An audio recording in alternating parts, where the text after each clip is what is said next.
Good morning, everybody. My name is Lakshmi Kurnotala from New York Methodist Hospital, Brooklyn, New York. Today I am going to talk about a case report of surprising cause of wheezing in morbidly obese patient.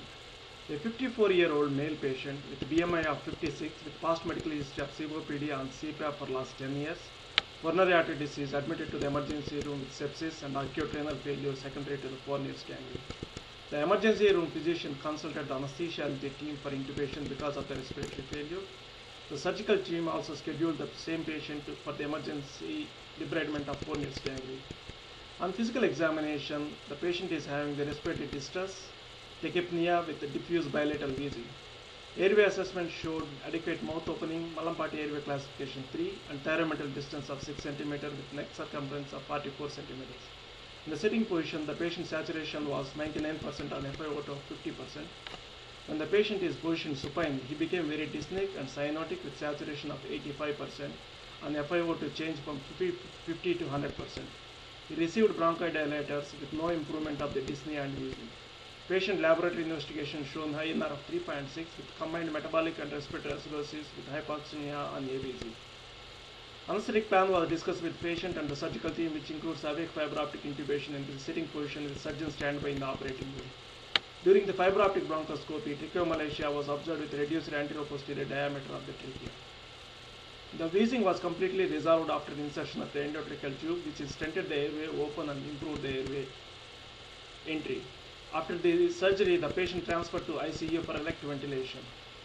The difficulties encountered in the tracheal intubation in obese patients are associated with high morbidity and mortality related to anesthesia. Increased risk of difficult intubation in obese patients is associated with decreased thyromental distance of less than 6 cm, increased neck circumference of more than 40 cm, and increased BMI of more than 35, and Mallampati airway grade more than 2. The optimal care includes identifying the risk for airway difficulties and planning an approach for securing the airway. Tracheomalacia is characterized by flaccidity of supporting cartilage and hypotonic myoelastic elements. These factors cause tracheal collapse, especially during times of increased airway dynamic air pressure changes.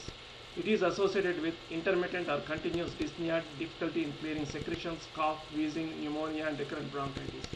The etiology of tracheomalacia includes the genetic causes, post-traumatic causes, COPD, chronic external compression of the trachea, and vascular rings. The tracheomalacia related to chronic obstructive lung disease causes high-grade chronic long segment airway obstruction. The incidence of tracheomalacia is 3% in patients with COPD. In patients with difficult airway with Mallampati airway grade more than 2, increased neck circumference of more than 40 cm, with BMI of more than 35 and history of COPD unresponsive to bronchodilator therapy, the risk of tracheomalacia is elevated. And awake fiber optic intubation is the best option for securing the airway in this patient. In this patient, the endotracheal tube functioned as a stent and relieved the obstruction caused by tracheomalacia. Fiber optic bronchoscopy is the gold standard method of diagnosing tracheomalacia, but is not always feasible in settings of the limited resources. In the absence of other modalities for diagnosis of tracheomalacia, fluoroscopy should be considered. The conclusion of this case report: wheezes in morbidly obese COPD patients are not always due to small airway disease. In this case, the patient had tracheomalacia and solution was awake fiber optic intubation. Thank you.